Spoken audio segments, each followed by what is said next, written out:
ज़रा रुको, इस रील को स्क्रॉल मत करना। ये आपके बहुत काम की बात है। और बांग्लादेश और नेपाल में जो सोशल मीडिया के द्वारा क्रांति हुई थी और कहा जा रहा था कि क्या भारत में भी ऐसा हो सकता है, तो अब इसकी संभावना पूरी तरह से ख़त्म हो गई है।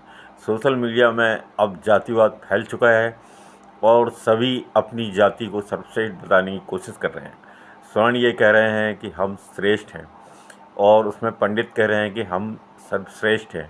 परंतु क्या आपको पता है कि ब्राह्मण भी इतनी उपजातियों में बटा हुआ है और सभी ब्राह्मण एक दूसरे को श्रेष्ठ कहते हैं। सनातन ब्राह्मण कहते हैं कि सर्वपारण हमसे नीचे हैं और सर्वपारण कहते हैं कि हम ऊँचे हैं, और कानकोब्ज कहेंगे कि हम ऊँचे हैं। और इस तरीके का जहर फैला हुआ है कि आप उत्तर के ब्राह्मण हो कि दक्षिण के ब्राह्मण हो, और आप पूरब के ब्राह्मण हो कि पश्चिम के हो, मिथिला के हो कि अयोध्या के हो। तो इसकी जड़ें जातिवाद की बहुत ज़्यादा गहरी है। यही बात राजपूतों में है और अन्य स्वर्ण में है। इसके साथ ही साथ देश की हर जाति में यह भावना है, वह अपने आप को श्रेष्ठ और दूसरी जाति को अपने से नीचा कहती है। फिर क्या आप समझते हैं कि जातिवाद का जहर सोशल मीडिया में अब फैल चुका है? तो पहली बात तो ये है कि मोदी सरकार को अब कोई खतरा नहीं है, मोदी सरकार को, क्योंकि अब युवा तो इंस्टाग्राम में, सोशल मीडिया में अपनी जाति बताने में लगा है और अपने आप को श्रेष्ठ बताने में लगा हुआ है। इसलिए अब ये कहना कि कोई क्रांति हो जाएगी मोदी जी के खिलाफ और दूसरे मुद्दे उड़ जाएंगे, बेरोजगारी, गरीबी, भूखमरी और असली विकास की, तो ये तो भूल जाइए। ये बहुत शानदार गेम प्लान रहा, इन्होंने कॉलेज में इसे लागू किया, और अगर इनकी लागू करने की सच में मंशा होती तो ये लोकसभा में विधेयक बनाकर भी इसे ला सकते थे। परंतु उन्होंने एक प्रयोग किया और उनका प्रयोग सफल हो गया। अब देश का युवा इंस्टाग्राम में और दूसरी जगह अपनी जाति बता रहा है और एक दूसरे से श्रेष्ठता साबित कर रहा है, और आगे की चुनाव की भी फील्डिंग सेट हो गई। अब ये तो सभी को पता है कि सवर्णों की संख्या में ब्राह्मणों की संख्या सिर्फ 3% है, और वो भी इतने रूपों में बटे हुए हैं कि उनकी वास्तविक संख्या और शक्ति सीमित हो जाती है।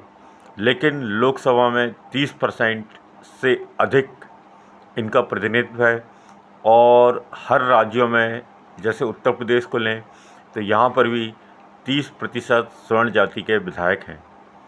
तो संख्या गणित इनका तब साथ देता है। ओबीसी या SC ST के वर्ग के वोट इनके साथ आते हैं, या फिर हिंदू मुस्लिम ध्रुवीकरण होता है, तभी ये जीत पाते हैं। और इनकी सारी राजनीति की जड़ यही है।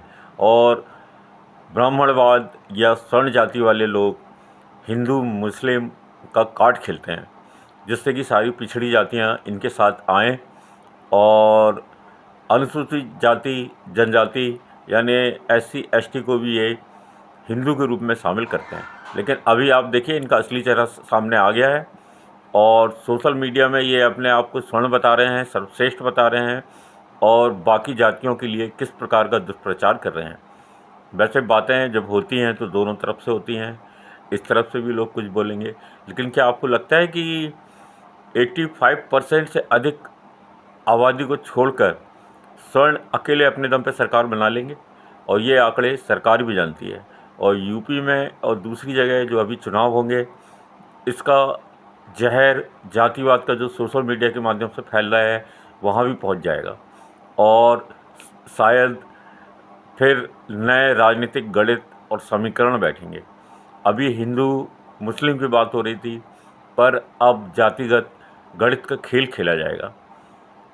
अभी भी यदि युवा वर्ग इस चीज़ को नहीं समझा तो देश फिर से हज़ारों साल पीछे चला जाएगा। आज हम उसी जगह खड़े हो गए हैं जिस जगह हम हज़ारों साल पहले थे। और आपको भी पता है कि इतिहास में एक राजा आगे बढ़ता था तो दूसरा राजा उसकी टांग खींचता था, और बाकी जनता चुपचाप देखती थी और कहती थी, को नरक होए हमें क्या हानि। तो क्या देश फिर से वैसी स्थिति में जा रहा है? और ये जातिवाद का जहर बहुत खतरनाक है। और यदि एक बार युवा पीढ़ी, देश की युवा पीढ़ी इस जहर से काफ़ी हद तक बाहर निकलने की कोशिश कर रही थी, और सालों में जो हुआ वह एक यूजीसी बिल के कारण सब निरर्थक हो गया और जातिवाद का जहर सबके ऊपर उमड़ उमड़ कर बाहर आने लगा और लोग अपनी श्रेष्ठता बताने लगे। और फिर सालों में जो हमने अर्जित किया सब एक तरह से धूल धूसरित होता जा रहा है। तो क्या ये जातिवाद का जहर कहाँ तक ले जाएगा, कहाँ रुकेगा, कमेंट करके बताइए। वीडियो पसंद आया हो तो इसे लाइक करिए और चैनल को सब्सक्राइब करिए, फॉलो करिए। कमेंट में अपनी राय ज़रूर बताएं। कई लोगों को ये बात बुरी लगी होगी, परंतु जो देश के बारे में सोचते हैं वे ज़रूर अपनी राय बताएं। नमस्कार जी, धन्यवाद जी। मिलते हैं फिर इसके अगले भाग में।